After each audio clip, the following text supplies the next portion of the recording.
नमस्कार, मैं doctor Mridula Singh, Holi cross women's college Ambikapur, Surguja, Chhattisgarh से।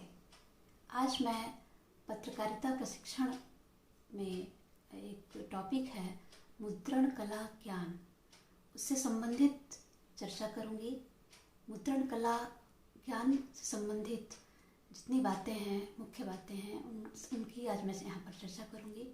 सबसे पहले तो मैं आप लोगों को बताऊं कि मुद्रण का अन्य अर्थ क्या होता है, मुद्रण का शाब्दिक अर्थ क्या होता है, मुद्रण को और क्या कहा जा सकता है। तो मुद्रण का सामान्य अर्थ छपाई से होता है, जो कागज़, कपड़ा, प्लास्टिक, टाट आदि पर हो सकता है। बच्चों, डाकघरों में लिफाफे, पोस्ट कार्डों व रजिस्टर्ड चिट्ठियों पर लगने वाली मुहर को भी मुद्रण ही कहते हैं। मुद्रण शुरुआती दौर में तो एक कला के रूप में थी, लेकिन बाद में वह परिवर्तित होकर आधुनिक तकनीक का रूप धारण कर ली है, जिससे हम सब परिचित हैं। अंग्रेजी के विद्वान चार्ल्स डिक्यूस ने मुद्रण के महत्व को स्वीकार करते हुए कहा था कि स्वतंत्र व्यक्ति के व्यक्तित्व को बनाए रखने में मुद्रण महत्वपूर्ण भूमिका निभाता है। छपाई के प्रारंभिक युग की हम बात करें तो यह एक कला के रूप में ही आई थी, जैसा कि हम ऊपर चर्चा कर चुके हैं। लेकिन अभी हम इसको तकनीक के रूप में जब हम प्रयोग करने लगे हैं इसका, और उसका रूप बदला है, तो यह श्रम साध्य नहीं रह गया है। पहले बहुत ज़्यादा श्रम लगता था, अभी आसानी से हम यह कार्य कर पा रहे हैं। मुद्रण के बारे में अगर हम पारंपरिक रूप से उसके उद्भव की बात करें तो वह एक मास्टर फॉर्म या टेम्पलेट का उपयोग करके किसी टेक्स्ट और चित्र की अनेक प्रतियां बनाना कहलाता था। पारंपरिक छपाई का रूप आधुनिक समय में काफ़ी परिवर्तित हो चुका है। आधुनिक छपाई को अगर हम देखें बच्चों, तो अधिकांशतः कागज पर स्याही से मुद्रण मशीन के द्वारा की जाती है। जहां पहले इस कार्य का संपादन श्रम साध्य हुआ करता था, वहीं आधुनिक युग में यह आधुनिक तकनीक के द्वारा अत्यंत सरल और संभव हुआ है सबके लिए। तो यह मुद्रण एक छोटे से देश से शुरू होकर वैश्विक बन चुकी है, और उसका हम यह नया रूप देख रहे हैं। तो हम आगे इसके बारे में चर्चा करते हैं कि यह किस तरह से आगे पूरे विश्व में फैली है। इसके इतिहास के बारे में हम सामान्य जानकारी आपको देंगे बच्चों। मुद्रण कला के बारे में अगर हमें प्राचीन जानकारी प्राप्त करनी है तो हमें इसके शुरुआती दौर में जाना होगा, जब अनेक ग्रंथ भोजपत्रों पर लिखे जाते थे। शुरुआत यहीं से हुई थी लिपि की और लेखन की। तो एक चीनी नागरिक त्साई लुन ने कपास और मलमल की सहायता से कागज का आविष्कार किया, और चीन में ही हीरक सूत्र नामक सन 650 ईस्वी में एक ग्रंथ की रचना हुई, जो कि संसार की पहली प्रकाशित पुस्तक कहलाई। बच्चों, चीन के पाई शेंग नामक व्यक्ति ने चीनी मिट्टी की मदद से अक्षरों को तैयार किया, और इन अक्षरों को आधुनिक टाइपों का आदि रूप कहा जा सकता है। चीन में ही पहला मुद्रण भी स्थापित हुआ था। टाइपों के ऊपर स्याही जैसे पदार्थ को पोत कर कागज के ऊपर दबाकर छपाई का काम किया जाता था। इस प्रकार हम जानते हैं कि मुद्रण के आविष्कार और विकास का श्रेय चीन को जाता है। यह कला चीन से आगे बढ़ी और यूरोप ने इस कला को अपनाया।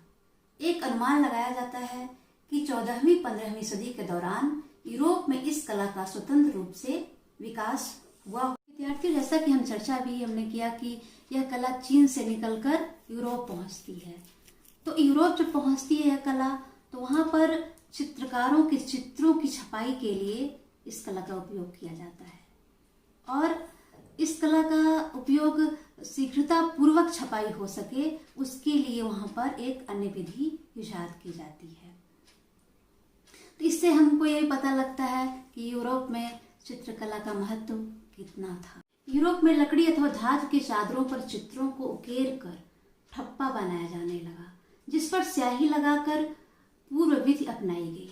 इस तरह के अक्षरों की छपाई का काम आसान नहीं था। यह खर्चीला भी बहुत था। छपाई में बारीकी भी नहीं होती थी। तो जर्मनी के लॉरेंस जेम्स जोन ने छुट्टे टाइप मुद्रण बनाने की प्रेरणा दी।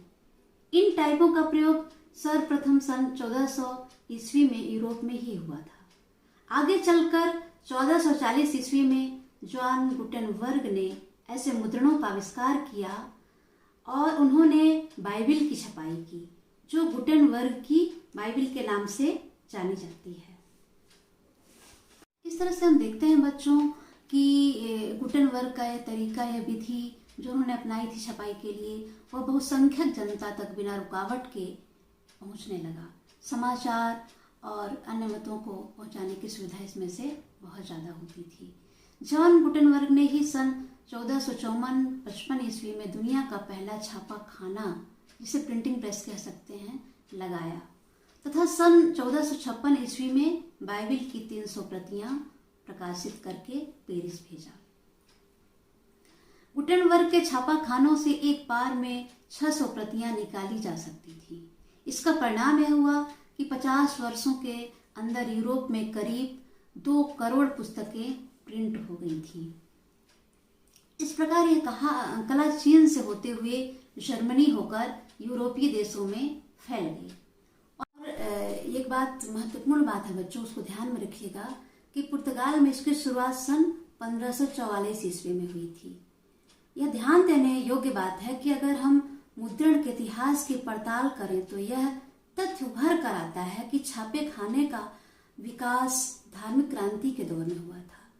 यह सुविधा मिलने से धार्मिक ग्रंथों के प्रसार का अवसर मिला और भारत के परिप्रेक्ष्य में हम देखें तो पुर्तगालियों के माध्यम से सन 1556 ईस्वी में यह गोवा में आई।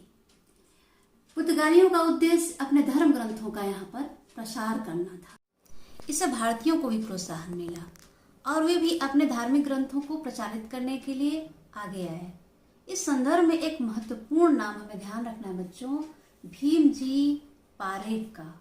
वे प्रथम भारतीय हैं जो द्वीप में सन 1670 ईस्वी में एक उद्योग के रूप में प्रेस शुरू किया था और सन 1798 ईस्वी में लोहे के प्रेस का आविष्कार हुआ।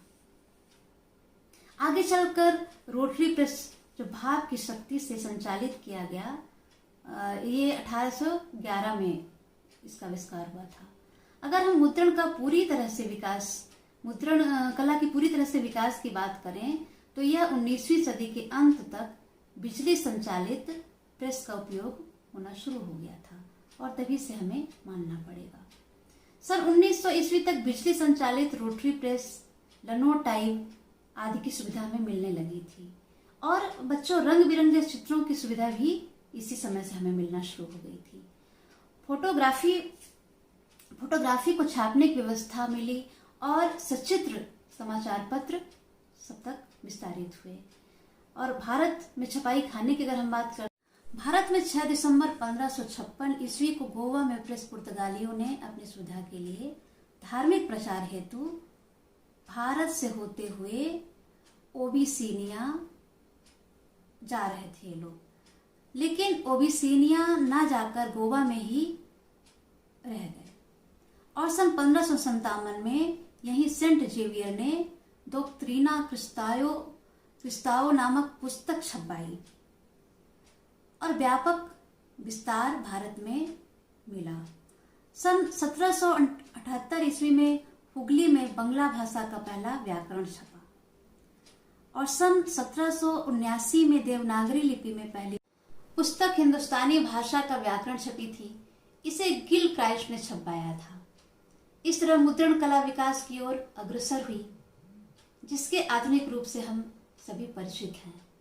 मैंने बहुत ही संक्षिप्त रूप में बच्चों से समझाया है आपको और मुझे पूरी उम्मीद है कि आपने समझा होगा और आपको परीक्षा में यह उपयोगी होगा। शुभकामनाओं के साथ धन्यवाद।